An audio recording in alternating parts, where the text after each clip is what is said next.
So I'm so excited for this conversation. I'm so grateful you're willing to take some time. Yes, thank you for allowing me to have this conversation with you. It's something that feel, I'm straight out of residency. I'm in practice, and it's something that's going to affect my entire career. And this is really important stuff. So Yeah. uh, I I I am so honored to talk to you about this today. So Oh my gosh, the feeling's mutual. And I just want to be, even before we get started, just thank you for becoming a physician, for being in this. We need you so badly. And I can't wait to hear about how it's all going so far. And yeah. just tell me a little bit, like, what is your specialty? What kind of patients do you take care of? Yes, absolutely. I'm a family medicine physician. I just graduated from the University of Virginia Family Medicine Residency Program. Amazing. I am board certified in family medicine.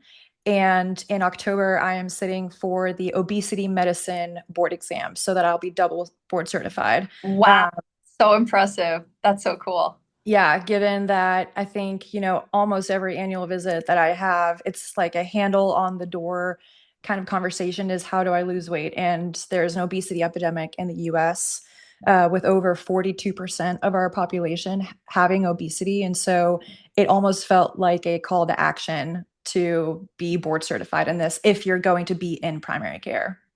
Yeah, that totally resonates. I love family medicine so much. I was a family medicine concentrator in med school, and my last rotation of my third year was OBGYN, and I just felt so hard that I had to become an OBGYN, but I love family medicine. The mission is just everything. Yeah. I love Yeah. it so much. So I love that you're a family doc and now going to be an obesity medicine Yeah. specialist too. And I thought I was going to be an OBGYN. And then I decided that surgery really wasn't for me. So, That's so fair. I thought that and I was still so passionate about women's health. So I thought the best next thing for me to do is women's health in the community as a family doctor. So, I love it. I love it. We're like complementary to each other. oh, absolutely. Oh, yeah. So just give me a sense as a practicing doc on the front lines. What will this one big beautiful bill act with these Medicaid cuts, for example? How do you see that impacting patient care? I see it impacting patient care tremendously.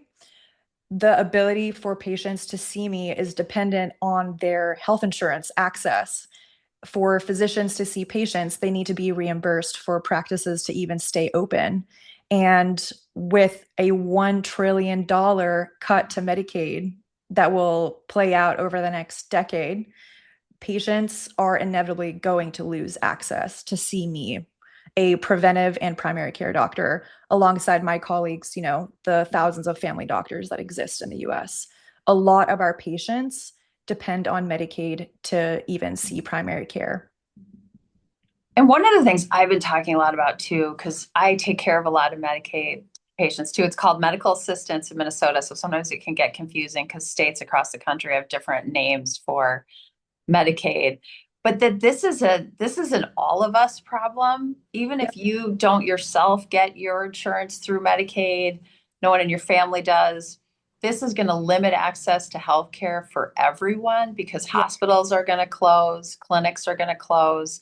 Healthcare is going to become more expensive for everyone because there will be more uncompensated care and that will have to be paid for somehow. So premiums are going to go up.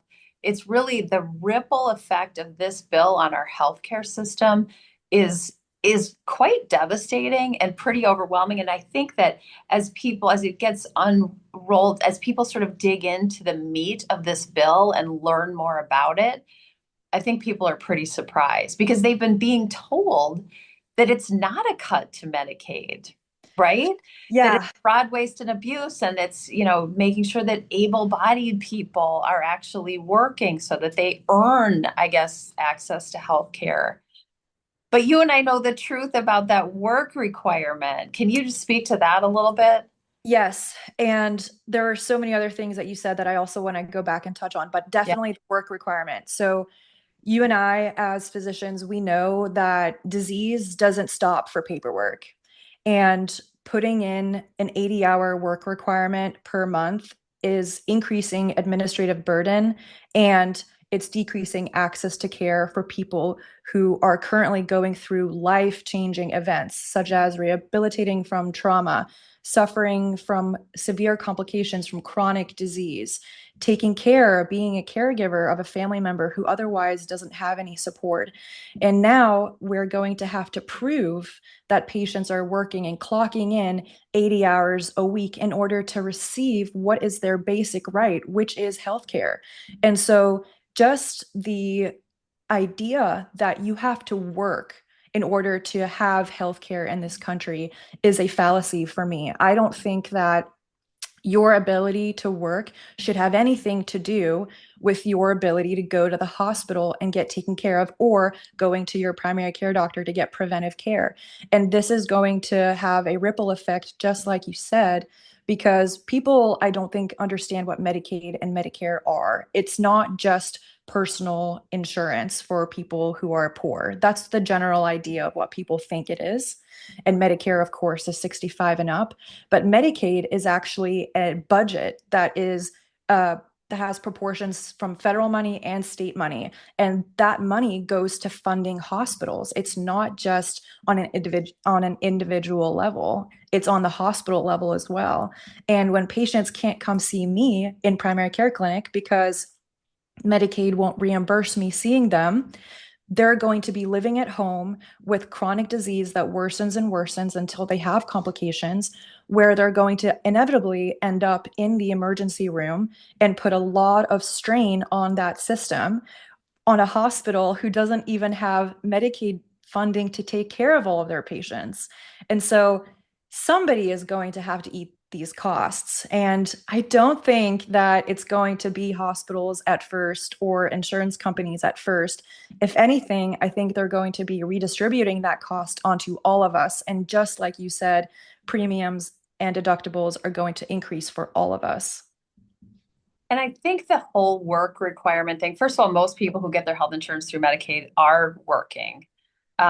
And I can think of many examples, but one that hits home for me is I had a conversation with the executive director of Minnesota's NAMI division, or chapter, I should say.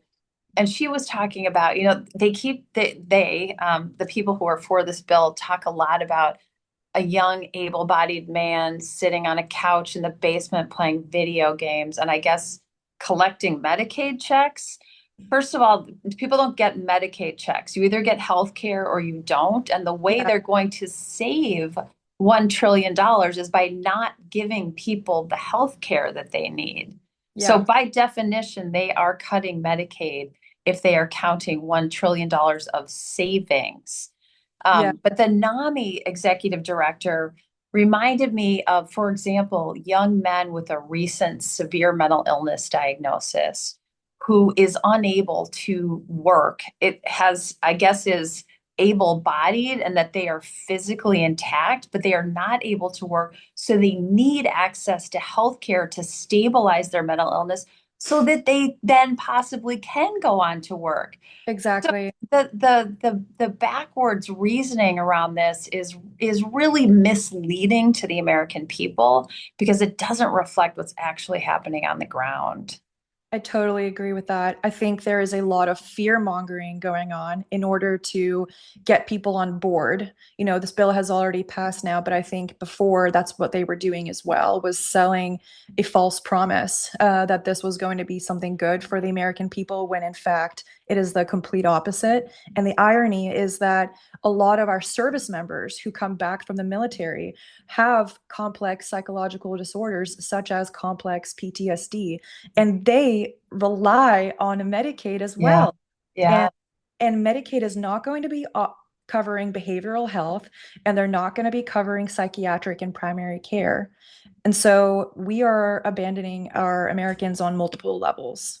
Yeah, that's a great point. I think a lot of people don't realize that our veterans, many of our veterans do rely on Medicaid and SNAP for And SNAP, nutrition assistance. yeah. So we are just cutting people off at the knees. And for what? I keep coming back to for what? The whole reason we're talking about this is to pay for tax cuts for the wealthiest Americans. It's Yeah. mind-boggling to It me. is mind-boggling, especially when I learned that we're not even saving money. Right. We're adding $3.3 trillion to the national debt. We reallocated money to the Defense Department and for tax breaks, and we took it away from the poorest Americans.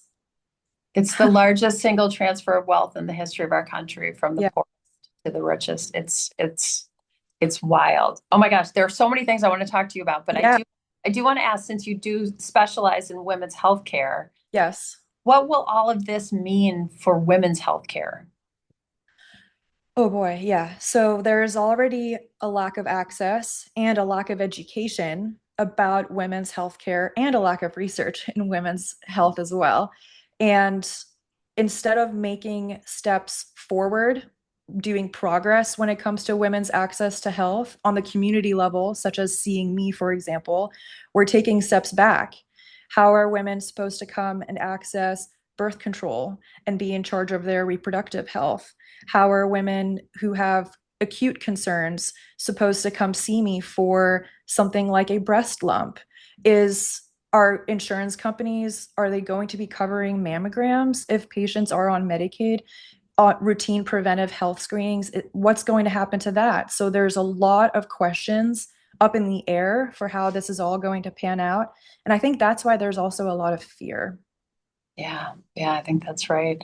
You know, when I think about the ways that I can make a difference in a patient's life, aside from the social determinants of health, which of course are a whole other multiple hour conversation that we could have, but is talking to my patient, first of all, hearing about what her life is like, what her challenges are, what is bothering her, what hurts her, and then talking about prevention, because prevention, of course, is better, preferable, and cheaper than the cure, Yeah. always.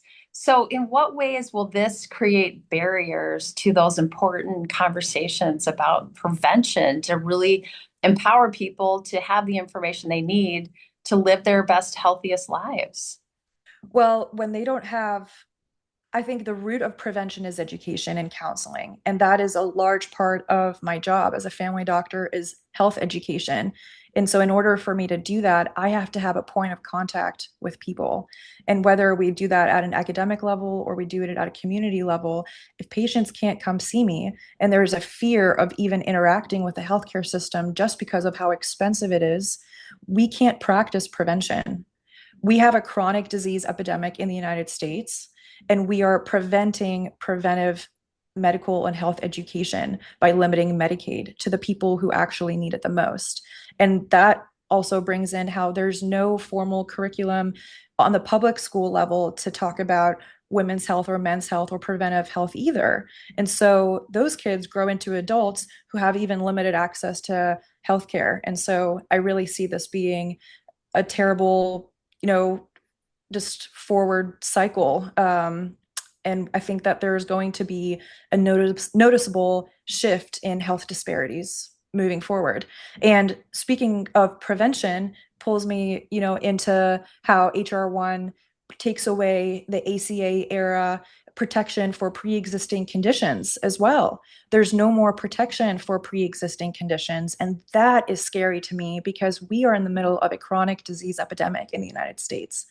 When it comes to pre-existing conditions, some people don't know what that means, and it just means, your grandma has diabetes, or last year you delivered a baby and you had preeclampsia or gestational diabetes, or your brother came home from the war and now he has PTSD, and or your I could go on and on. Your mom has, God forbid, breast cancer and is in the middle of treatment and is in active chemotherapy and is looking for health insurance so that she can go see primary care for all of her other things that she needs. And now insurance companies have the power to flat out reject you and not take you on at all because you are too risky of a human, which I can't believe is even a thing.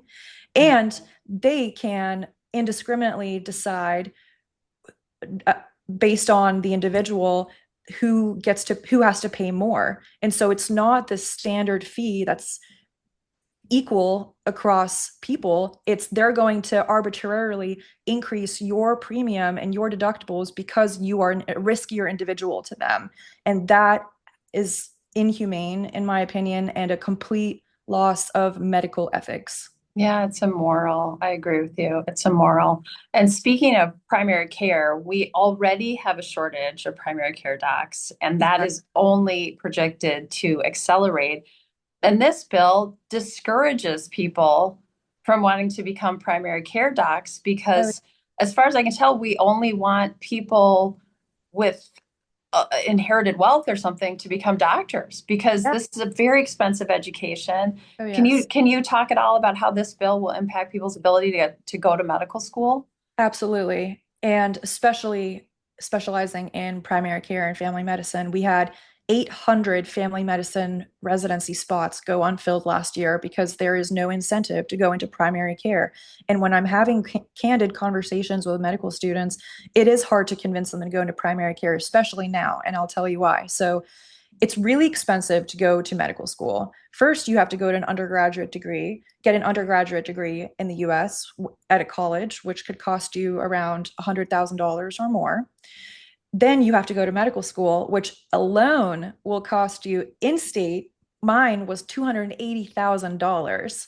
That is in state. And if you are out of state, going to medical school can be upwards of $400,000. And with the passing of HR1, there is so let me give a little bit more background. There's something called the Public Service Loan Forgiveness Program. And this has been the lifeline for people, especially who go into primary care, because primary care is a lower paying specialty. And it used to be that while you were in training, the months that you spent in training making payments would count towards the 10 years that you need to give back to a nonprofit organization, such as a hospital, in order to get loan forgiveness. Now, your time in residency does not count anymore. And that is very destructive to primary care. It's actually destructive to all of the specialties. We're talking the longest training would be neurosurgery, which is 7 years, along with a fellowship thereafter, which could be anywhere from 1 to 3 years. And so now you're talking about an additional training of over 10 years, and none of that time counted towards your loan forgiveness. And this entire time, you don't just have that $400,000 in debt from medical school, you're paying a 6% interest rate on that as well for even having borrowed that money. And let's not forget that they even capped the amount of graduate loans you can take out now. So Yeah. the full amount you can take out is $50,000 every year for a maximum of $200,000. And as I previously mentioned, just going to an in-state school like I did, I went to VCU, that was $280,000. Where was I, if back then, supposed to get that extra $80,000 just to be able to attend school? Well, I would have had to go to a private loan agency who could have predatory interest rates upwards of over 10%, much higher than the federal interest rates. And so, in order to become a doctor, you already have to have money given what just passed. It's very destructive. And if you're coming out with $280,000 in debt, add 6% onto that, the time and training doesn't count towards your 10-year repayment, and then you're making a lot less money as a family doctor, you're going to be paying off your loans for your entire career of upwards of 30 years. It's going to turn into a home mortgage almost. Yeah, yeah. And we haven't even touched on the cuts to medical research at NIH and Oh, at universities and how we're kneecapping ourselves on our ability to continue to be the leader in breakthroughs in medical and scientific research. oh yeah. The It, damage yeah. that this bill is doing to the health um, and really national security of our country. I really keep coming back to that because this bill ultimately will make Americans sicker and poorer. Yeah. It's astonishing. It is astonishing. It's astonishing listening to other world leaders. I was just listening to the president of France make a speech saying, American scientists, we want you here. Yeah, If you need somewhere to do they're your, actively recruiting. we will Yeah, fund your research. And we are creating a brain drain in the United States who should be at the forefront of medical research and innovation. and we just did the opposite. Yeah. So Yeah. I don't know what people are in what rooms and not making these points or not bringing this to attention when they're creating this or passing on it. Yeah. It's pretty tragic. Yeah, But we're not going to give up. And I want you to know no. that I am in this. I love our country and I know that we're better than this and better days are ahead. So I'm going to be doing everything that I can to turn this ship around. And I'm so grateful to you for taking care of patients, for devoting your career to making life better for people. I'm really grateful for your time because I know firsthand how busy your life is right now. So thank you for taking some time. Let's please stay in touch, Yeah. okay? Do you mind if I ask you one favor? Of course. I am part of a group who really wants to work with you. I'm part of a group called the Docfluencers on Instagram. It's a bunch of doctors, and Love it. we want to do advocacy. And we heard about the Democratic Doctors Caucus, and we're so enamored with that whole thing. So we want if I could get your opinion, and it can be a very, very brief answer, but this month we're focusing on advocacy surrounding vaccines. And Mm. so, if I may ask you a question, um, what are your thoughts or high level overview? What are your thoughts about the current administration's navigation of vaccines, and how do you think that they're currently making their decisions? Well, it's incredibly destructive. Putting Secretary Kennedy at the helm of HHS was one of the first things that we did as a Democratic Doctors Caucus. We called a press conference to explain our opposition to that, to his nomination, to that incredibly important role. He is in no way suited for that role. He has no medical or scientific experience. He has peddled in conspiracy theories his entire career. And he had already done a lot of damage to Americans' confidence in vaccines. And he is literally ripping it apart. His firing of 17 members of ACIP, incredibly destructive. Just look at what we're already seeing with measles, a disease that we had declared eliminated in the year 2000. We are now at the highest level in several decades of measles cases. It's really tragic.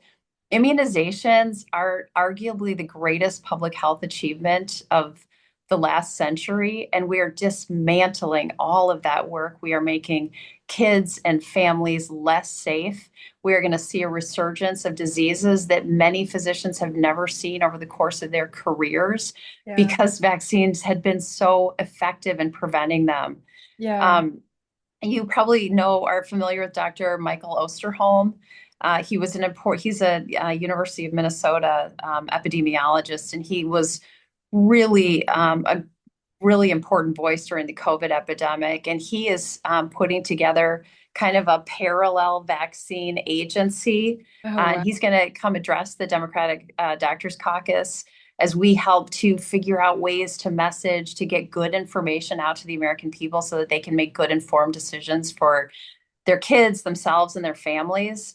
So Mhm. we're doing what we can to push back against this, but I come back to the word heartbreaking because people will be harmed, people Yeah. will die, people have already died Yeah. because of the bad information that he continues to spread.